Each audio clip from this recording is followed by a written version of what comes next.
Hi there, Neil Whitfield here of Small Business Big Ideas with another small business marketing tip. And we change direction slightly. The previous videos for the past few days have been talking about networking and face-to-face marketing. Today we get on to a subject which is very dear to me because I have a lot of experience in it, and that's direct mail or direct marketing. Not junk mail. I get very upset when people call it junk mail.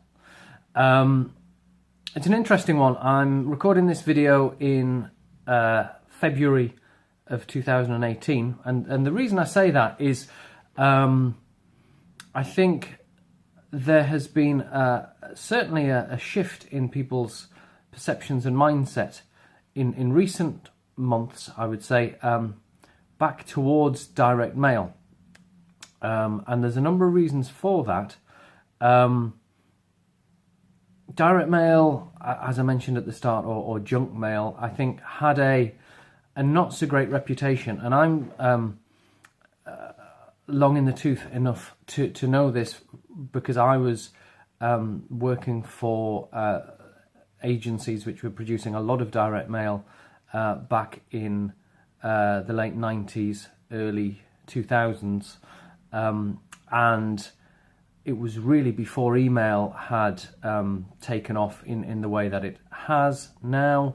And, you know, direct mail was absolutely one of the best ways for a company to get the message out there. There was obviously, at the time when I was doing quite a lot of direct mail, I was working for big brands, and a lot of the data and sophisticated tools that they were using just weren't available to small businesses, and they are now.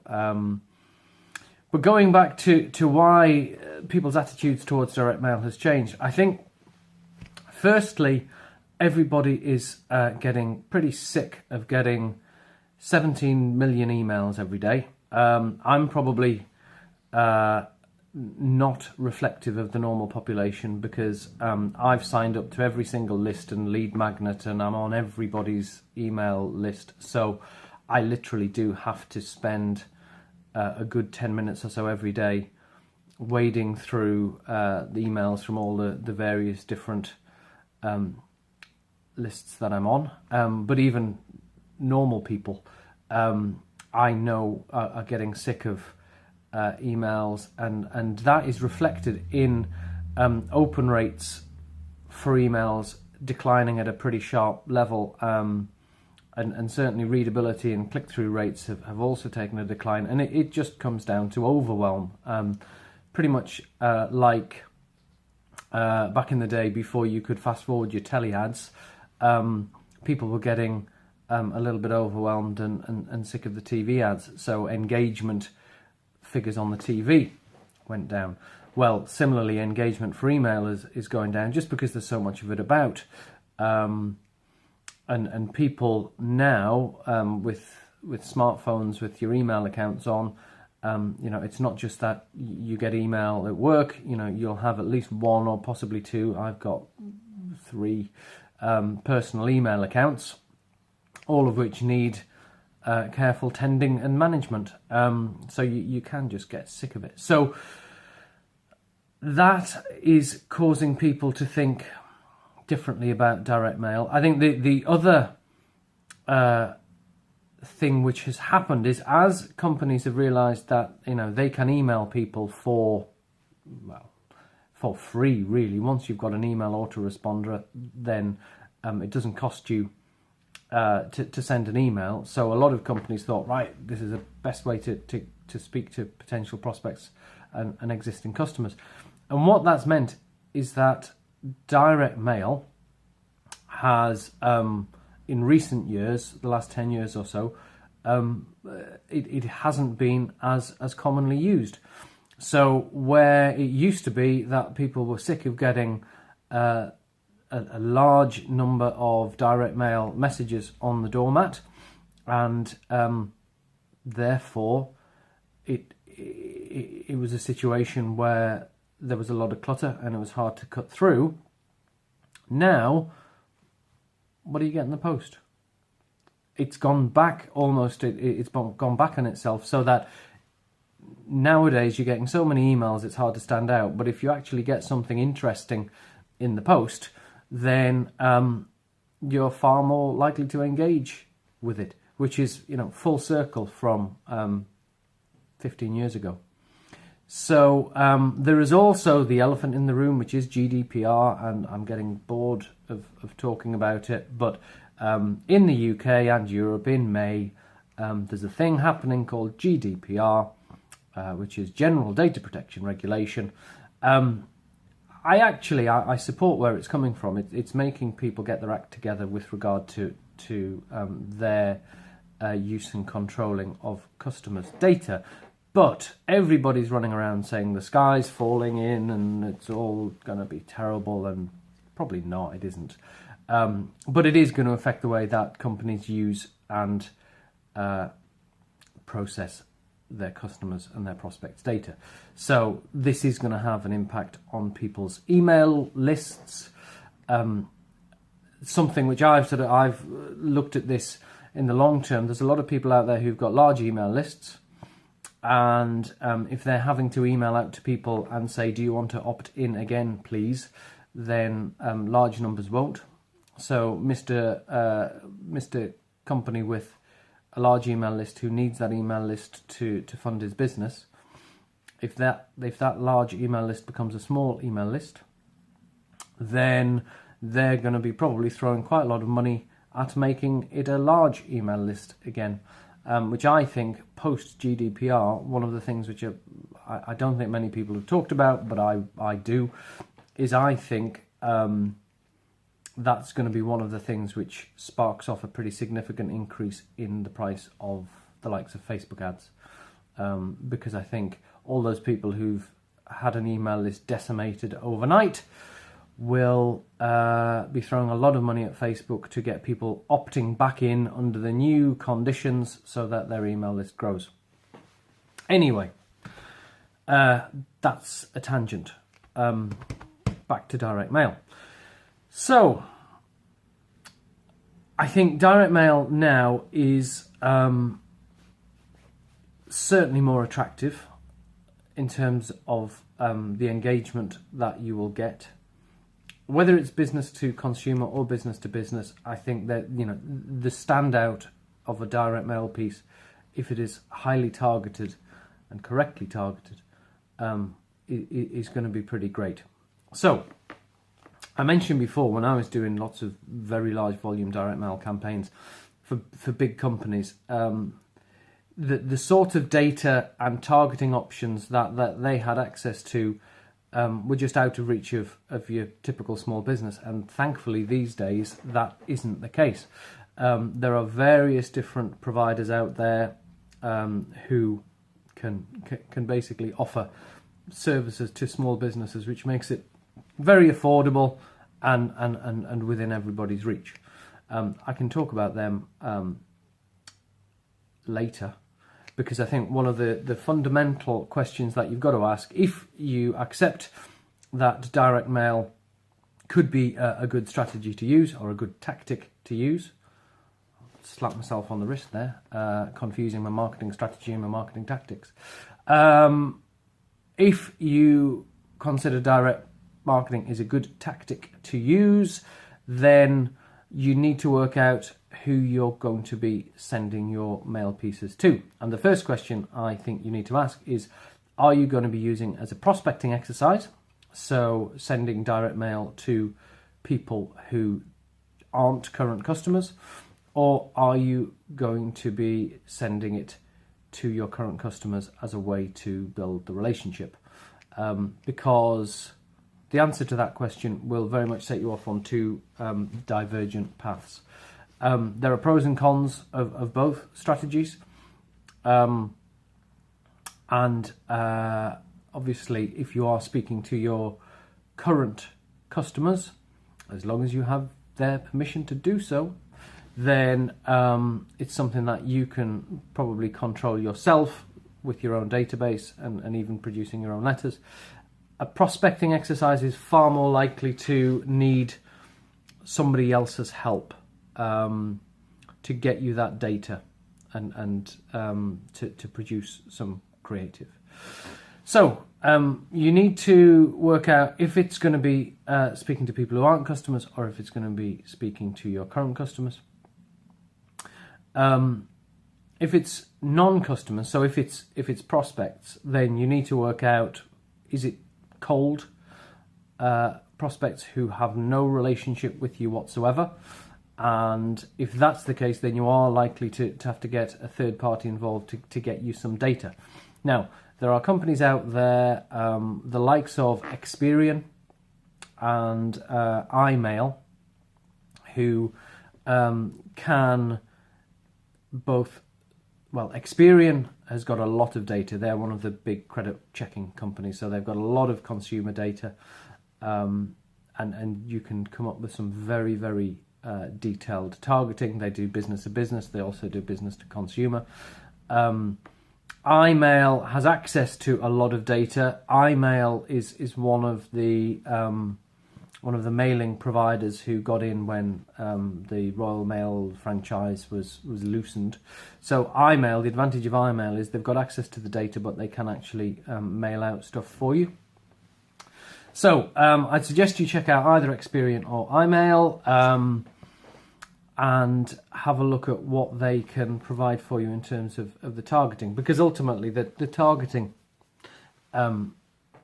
is the first thing you need to work out. You know, who is it that you're going to be speaking to, and what is it that you're going to be talking to them about, and what offer are you going to be putting to them.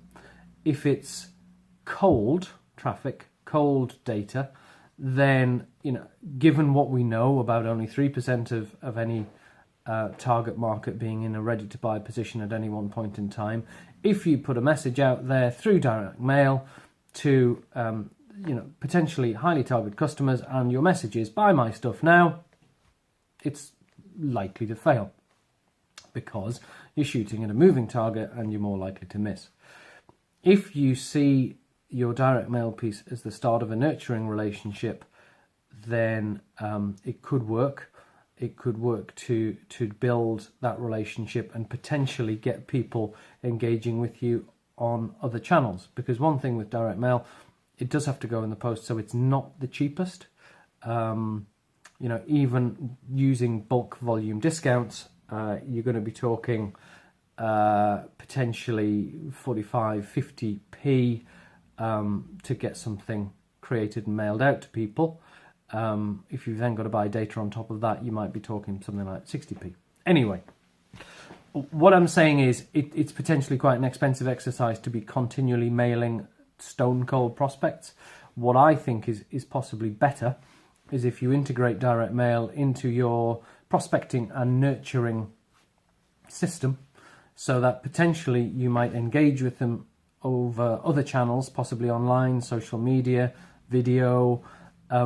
Then when you're starting to capture their data, in addition to capturing their name and their number and their email, at an appropriate point, capture their mailing address. And what I suggest you do is you build in physical mailing into your nurturing sequence. So I'm not saying it replaces emailing people, and everything I said at the start about email becoming a more crowded place doesn't mean I'm not saying for a second don't use email as a core way of communicating. You absolutely should be, but potentially build in direct mail so that for your hotter prospects, then why not consider, in addition to emailing them, mailing them something every month or something like that. The other thing that I would say is, just conscious of time, if you are considering direct mail for your current customers, again, I'm not suggesting you stop sending out emails to your current customers. Of course, you need to be doing that, but perhaps you need to think about creating something a little bit special. Perhaps it's a newsletter, or it's something with value-added content. It's not necessarily a buy my stuff message, but just to send it out to a targeted segment of your list. I think direct mail as a mass communication tool, because of the cost, is probably not the best use of your funds. But I think if you are using it correctly, then potentially targeting your top 20% of prospects or current customers, then it can work very, very well. Just one thing to mention: if you are speaking to your current customers, rather than doing the traditional method of getting a whole load of letterhead printed and some DL envelopes and all the rest of it, you might not be aware of a service called DocMail. Essentially, it's classed as a hybrid mail service, so there will be other competitors to DocMail out there. I'm only talking about DocMail because it's the company that I use. So if you've got a mailing and you want to mail out to 100 of your customers, rather than having to print out 100 letters and sign them and then stuff them into envelopes and then stick a stamp on or frank them, what you can basically do is you can upload a letter template and upload your database, and then DocMail will put the two together, and then they will basically mail it out for you. So if time or resource is an issue for you, then that can certainly help. It's cost effective. It actually costs you the same or a little bit less to send out a letter using DocMail than it would to physically put a stamp on it. The big downside that a lot of people can't get over is the fact that you wouldn't be physically wet signing each letter. You can upload a signature that you've scanned, but for some people they can't, they don't feel comfortable with that. The final thing I want to say, conscious that this is quite a long video, but that's just because it's something which is very close to me, and we may even cover it off on a future video, so apologies if there's duplication. I mentioned there about sending letters via DocMail. DocMail is great for just standard letters. My phone rang and it stopped the video recording, and as I'd been speaking for about 17 minutes, I didn't want to have to go and record that all over again. I was coming towards the end anyway, and I just wanted to make a final point, which I will cover off in a separate tips video, which is all about how these days direct mail can be a lot more interesting than just a letter in a DL envelope. There are plenty of techniques there for being more interesting, whether that's not just a white or brown envelope, or whether it's including something more creative in the envelope itself. It's the way that you write and format the direct mail piece. So I think there's certainly a lot more creative options available these days to you as a small business than there ever was before. So I'm not going to go into that too much, because there is a separate video tip where I'll cover that sort of stuff off in the next few days, so watch out for that. But yeah, so just to summarize, I think direct mail is certainly, I think, going to be a more widely used method of communication in the next few years than it has been in recent years, and I explained a little bit about the reasoning for that. It's something that I think has become a lot more open and available to small businesses to do a lot more interesting, sophisticated things than they ever used to. As always, there's a great opportunity to get it right if you are very clear on who your target audience is, the problem that you can potentially solve for them, and the message that you're going to be communicating to them. If you know all of that, then direct mail is a great way to get that message out there. But if you haven't got your head around that, then you'll end up wasting loads of money. just like any other marketing tool, really. So work out all the fundamentals first. Work out whether you want to be using direct mail as a business generation tool. And I mentioned earlier as to how that might work. You can target cold prospects through data that you buy in, or you can use it as a way of building the relationship with people who you may have already communicated to through other channels, or you may consider it to be something that you want to use for existing customers.